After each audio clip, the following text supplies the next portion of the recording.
Morning, James, everyone. Today, I would like to introduce the two fascinating and interconnected concepts of the universe, the Big Bang and the Big Crunch. First, let's have a look at the agenda of which we're gonna go in order to investigate the Big Bang versus the Big Crunch, and in the end, compare these two spectacular phenomena of the universe. Up first, we have the Big Bang. The Big Bang is a scientific theory that explains the origin of the universe. It suggests that the universe begins as a tiny, incredibly hot and dense point called a singularity. Then, approximately 14 billion years ago, there was a massive explosion that sends matters and energy scattered in all directions, creating the universe as we know today. The Big Bang theory is supported by a range of evidence, including the observed cosmic microwave background radiations, the abundance of light element in the universe, and the redshift of galaxies. The cosmic microwave background radiation, or CMB, is one of the most important pieces of evidence that support the Big Bang theory. It is a faint glow of light that permeates the entire universe and was first detected in the 1960s. The CMB is the residual heat left over from the Big Bang, which has cooled off over time as the universe expanded.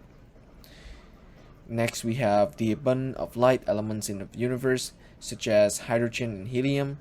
It's also a crucial piece of evidence that support the Big Bang theory. According to the theory, these elements were formed in the very first few minutes of the Big Bang, and their abundance matched the predictions made by the theory. Last but not least, we have the redshift. The redshift of galaxies is another important piece of evidence that supported the Big Bang theory. It refers to the observation that light from distant galaxies is shifted towards the red end of the spectrum. This is caused by the expansion of the universe, which stretches the length of light as it travels through space. Now, let's turn our attention to the Big Crunch. The Big Crunch is a hypothetical scenario in which the universe eventually stops expanding and collapses back in on itself. This would result in a massive implosion, ultimately leading to another singularity, just like the one that started the Big Bang in the first place, completing a cycle. The concept of the Big Crunch is based on the idea of the critical density of the universe, which is the amount of matter and energy needed to halt the universe expansion.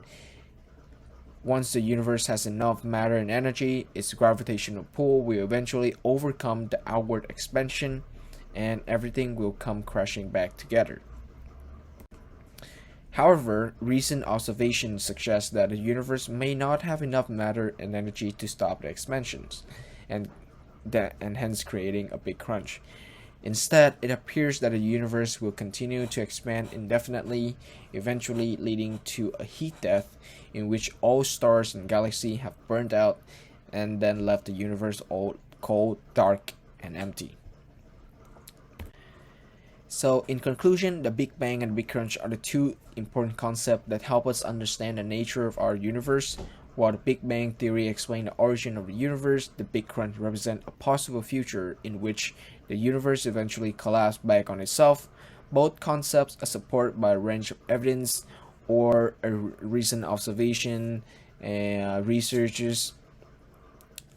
While we still have many unanswered questions about these theories, their interconnectivity and the evidence supporting them allow us to better understand the origins and potential fate of our universe.